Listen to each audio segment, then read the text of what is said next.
नमस्कार मित्रों, कल हमने रस के बारे में अध्ययन किया था। आज जो हम 11 जो रस हैं उनके बारे में और जो है विस्तृत रूप से अध्ययन करेंगे।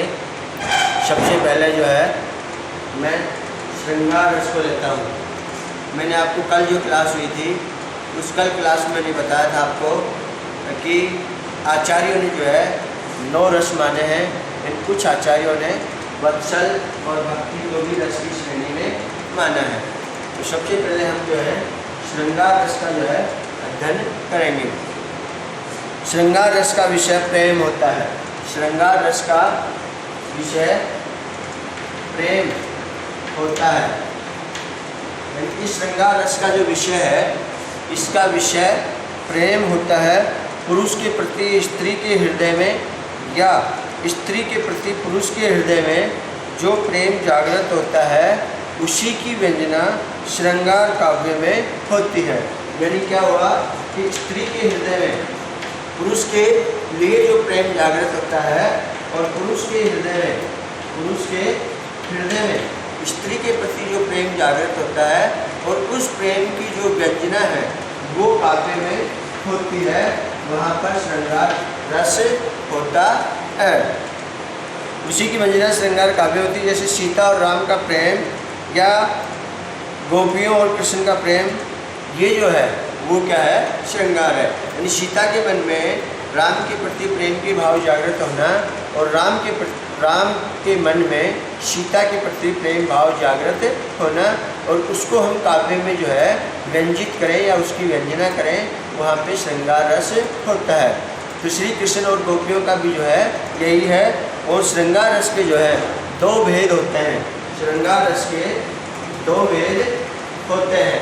एक संयोग श्रृंगार है और एक जो है वियोग श्रृंगार है। एक संयोग, इसके 2 भेद होते हैं। एक संयोग श्रृंगार और दूसरा जो है वियोग श्रृंगार।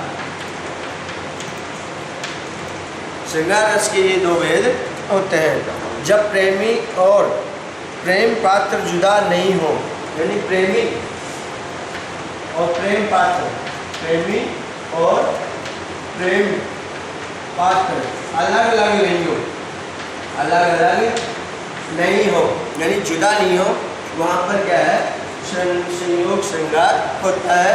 यानी दोनों जो है एक जगह विद्यमान होते हैं और एक ही विषय वस्तु पर उनका ध्यान होता है।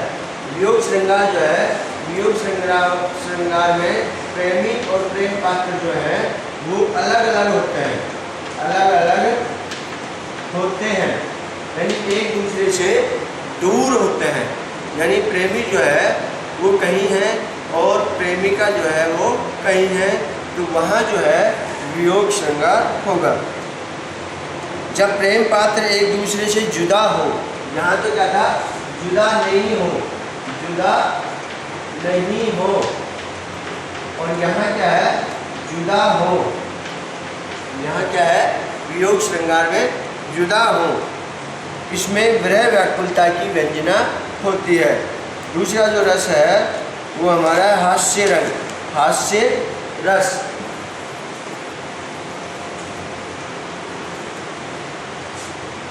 दूसरा है हास्य रस। हास्य रस जो है इसका विषय हास्य या हंसी होता है। इसका जो विषय वस्तु है हास्य या हंसी होता है। हास्य रस में क्या है, इसका विषय वस्तु, हास्य रस की विषय वस्तु है हास्य या हंसी। यानी जब कभी कोई पात्र जो है ऐसी विचित्र बात करे, उसकी विचित्र बात को सुन करके हमारे को हंसी आए, या पात्र जो है ऐसी कोई वेशभूषा जो है धारण कर रखी हो, उस वेशभूषा को देख करके हमें हंसी आने लगे, हमें हास होने लगे, वहाँ पर हास्य रस होता है। तो किसी विचित्र आकार या वेश या चेष्टा वाले लोगों को देखकर एवं उनकी विचित्र चेष्टाएं, कथन आदि को देखकर सुनकर हंसी जागृत होती है। यानी उनकी बातें सुनकर या उनकी विचित्र वेशभूषा को देख करके या उनके विचित्र आकार को देख करके हमारे मन में जो हंसी के भाव जागृत होते हैं, वहीं पर जो है हास्य रस होता है। तीसरा जो है वो है करुण रस। करुण रस, इसकी जो विषय वस्तु है वो है विषय वस्तु, वो है शोक। शोक यानी दुख, शोक या दुख। यानी मान लीजिए हमारे किसी निकट व्यक्ति की मृत्यु हो जाए तो हमें वहाँ पे उस वक्त क्या होगा, शोक होगा या दुख होगा। तो ऐसे जब हमारे मन में भाव होते हैं, दुख के भाव जागृत होते हैं, तो वहाँ पर करुण रस होता है। और इस करुण रस की विषय वस्तु जो है वो शोक है या दुख है। किसी प्रिय व्यक्ति के मर जाने पर या किसी प्रिय वस्तु के नष्ट हो जाने पर या किसी अनिष्ट के आने पर शोक जागृत होता है। यानी प्रिय जो है, प्रिय वस्तु या प्रिय व्यक्ति के नष्ट हो जाने पर या नष्ट होने की संभावना होने पर भी जो है शोक हमारे मन में उत्पन्न होता है। वहाँ पर करुण जो है रस होता है। चौथा जो आपका है वीर रस। वीर रस जो है उसका जो है विषय है उत्साह। वीर रस, चौथा जो आपका वीर रस, इसका जो है विषय जो है उत्साह है। इसकी विषय वस्तु क्या है, उत्साह है। वीर रस कहाँ होगा, जिसमें उत्साह देखने को मिलता है। यानी मान लीजिए हमें किसी कार्य को हम कर रहे हैं और उस कार्य को हम पूर्ण रूप से तन्मयता के साथ करते हैं या पूर्ण मनोयोग के साथ हम करते हैं, तो वहाँ उस कार्य को करने में हमारे मन में उत्साह होता है। और जहाँ मन में उत्साह होता है वहाँ कौन सा रस होता है, वीर रस। लड़ाई को देखकर या मारू बाजा या चारणों के वीर गीत सुनकर शत्रु को सामने पाकर लड़ने का उत्साह होता है। इसी प्रकार कभी किसी दीनहीन शोकार्त प्राणी को देखकर दया होती है और उसका कष्ट दूर करने का उत्साह होता है। कभी याचकों को देखकर दान देने का उत्साह होता है। कभी कष्ट सहकर और प्राण देकर भी धर्म पालन करने का उत्साह होता है। इस तरह उत्साह अनेक प्रकार का होता है। यानी उत्साह जो है वो क्या है, अनेक प्रकार का होता है।